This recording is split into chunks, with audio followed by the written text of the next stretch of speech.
காலை டிஃபன் பார்த்தீங்கன்னா சப்பாத்தி தான் பண்ண போகிறேன். அதுக்கு வந்து பன்னீர் கிரேவி, குடமிளகா ஆனியன் வச்சு பன்னீர் வச்சு நம்ம பன்னீர் கிரேவி பண்ண போகிறோம். அது எப்படி பண்ணலான்னு பார்க்கலாம் வாங்க.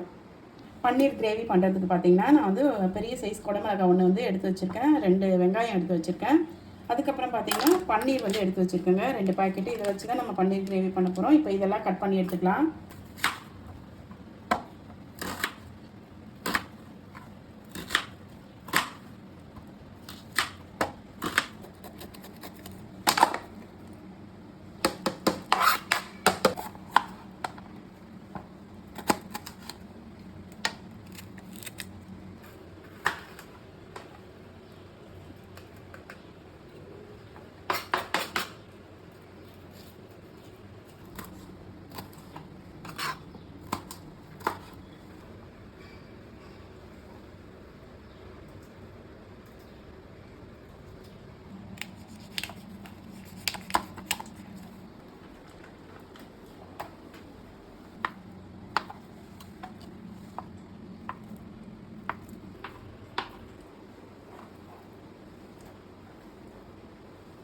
பன்னீர், குடமிளகா, வெங்காயம்லாம் கட் பண்ணி எடுத்தாச்சு.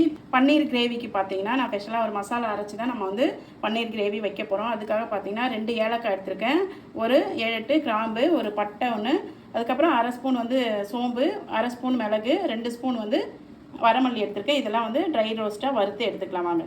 இப்போ பார்த்தீங்கன்னா அடுப்பு வந்து சிம்மில் போட்டுட்டு இதெல்லாம் நல்லா ட்ரை ரோஸ்ட்டாக வறுத்து எடுத்துக்கலாம். இதெல்லாம் ட்ரை ரோஸ்ட் ஆகிடுச்சு. இதை வந்து ஒரு தட்டில் கொட்டிக்கலாம். நம்ம வறுத்த மசாலாலாம் வந்து நல்லா ஆறிடுச்சு. இதை வந்து அம்மியிலேயே வச்சு அரைச்சி எடுத்துக்கலாம், தண்ணி ஊற்றாமல்.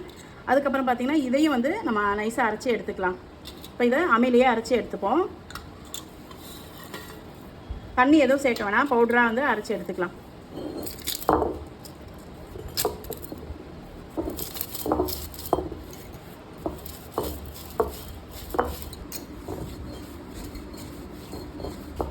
மசாலாலாம் பார்த்தீங்கன்னா நல்லா பொடியாயிடுச்சு. இந்த அளவுக்கு நைஸாக அரைச்சி எடுத்துக்கலாம். இப்போ இஞ்சி, பூண்டு, பச்சை மிளகாய் இதெல்லாம் இதிலே வச்சு நைஸாக அரைச்சி எடுத்துக்கலாம்.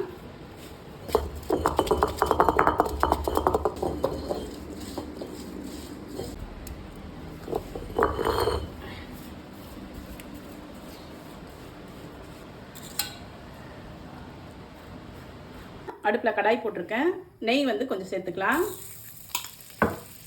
வந்து பார்த்தீங்கன்னா பன்னீர்லாம் சேர்த்துக்கலாம். பன்னீர்லாம் ஃப்ரை ஆகிடுச்சு. இதை எடுத்துடலாம், ஒரு பிளேட்டுக்கு மாற்றிடலாம். இப்போ வெங்காயத்தை வந்து ஃப்ரை பண்ணி எடுத்துக்கலாம்.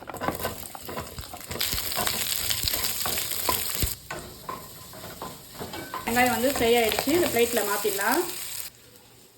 குடமிளகாவை இதில் வந்து ஃப்ரை பண்ணி எடுத்துக்கலாம்.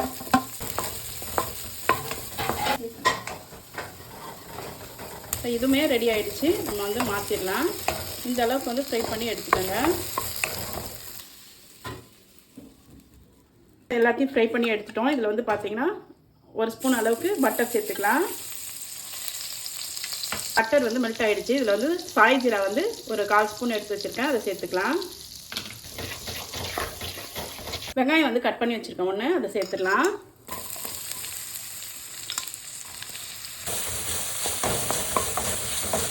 வெங்காயம்லாம் நல்லா ஃப்ரை ஆகிடுச்சுங்க. இதில் வந்து 2 பச்சை மிளகா எடுத்து கட் பண்ணி வச்சுருக்கேன், சேர்த்துடலாம்.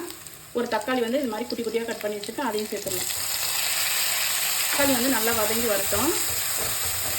இப்போ பார்த்தீங்கன்னா தக்காளி எல்லாம் நல்லா வதங்கிடுச்சு. நம்ம அம்மியில் அரைச்சோம் பாருங்கள், பச்சை மிளகாய், இஞ்சி, பூண்டு இதெல்லாம் வந்து இந்த பேஸ்ட்டு சேர்த்துக்கலாம். இதில் இஞ்சி பூண்டு பேஸ்ட்டு தனியாக சேர்க்க போகிறதில்ல, நம்ம இதை தான் வந்து சேர்த்துருக்கோம். இதுக்கு வந்து மசாலா சேர்க்க போகிறோம். இது என்னென்ன சேர்க்க போகிறோம்னு பார்த்தீங்கன்னா தேவையான உப்பு, 1/4 ஸ்பூன் வந்து மஞ்சள் பொடி, காஷ்மீரி மிளகா பொடி வந்து ஒரு 1/2 ஸ்பூனு, 1/2 ஸ்பூனு தனி மிளகாத்தூள், 1/2 ஸ்பூனு கரம் மசாலா இதெல்லாம் சேர்த்துடலாம். மசாலாலாம் வந்து சேர்த்துட்ட பிறகு கொஞ்சமாக தண்ணி சேர்த்துக்கலாம். ஏன்னா வந்து மசாலாலாம் வந்து தீஞ்சு போயிடும். கொஞ்சம் தண்ணி சேர்த்துக்கலாம். தண்ணி சேர்த்து ஒரு 2 நிமிஷம் மட்டும் கொதிக்கிட்டோம். இது மசாலாலாம் பச்சை வாசனை போகிற வரைக்கும் கொதிக்கிட்டோம். இப்போ பார்த்தீங்கன்னா நம்மளோட மசாலா வந்து ரெடி ஆகிடுச்சு. ஆனால் இந்த அளவுக்கு ஒரு 5 நிமிஷம் நல்லா கொதிக்க விட்டுட்டேன்.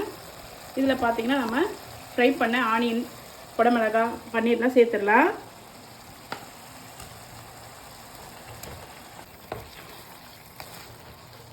இப்போ இதெல்லாம் வெஜிடபிள்லாம் சேர்த்துட்டு ஒரு 2 நிமிஷம் மட்டும் கொதிக்கிட்டோம். இது இந்த டைமில் பார்த்திங்கன்னா நம்ம என்ன சேர்க்க போகிறோன்னா, நம்ம வறுத்து அரைச்சம் பாருங்கள் அம்மியில், அந்த மசாலா வந்து இது கூட சேர்த்துடலாம். மசாலா சேர்த்துட்டு மிக்ஸ் பண்ணிடலாம். நல்லா மூடி போட்டு ஒரு 2 நிமிஷம் மட்டும் இருக்கட்டும்.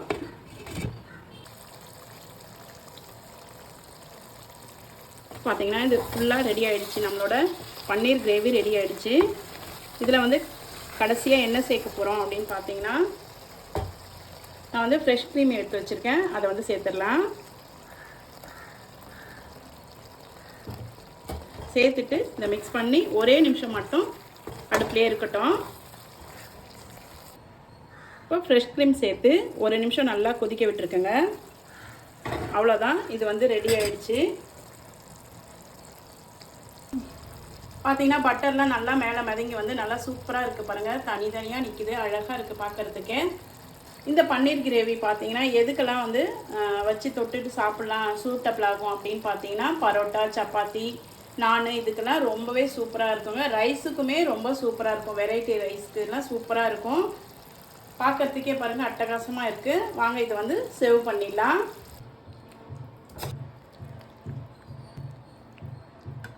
இந்த பன்னீர் கிரேவிக்கு பார்த்தீங்கன்னா நான் வந்து என்ன பண்ணியிருக்கேன் இன்றைக்கின்னு பார்த்தீங்கன்னா, சப்பாத்தி தான் பண்ணியிருக்கேன். ரொம்ப ரொம்ப சூப்பராக இருக்குங்க. நல்லா டேஸ்ட்டாக காரசாரமாக நல்லா சூப்பராக இருக்கும். இந்த வீடியோ பிடிச்சிருந்தா லைக் பண்ணி சப்ஸ்கிரைப் பண்ணுங்கள். இந்த வீடியோ பார்த்ததுக்கு நன்றி. தேங்க்யூ.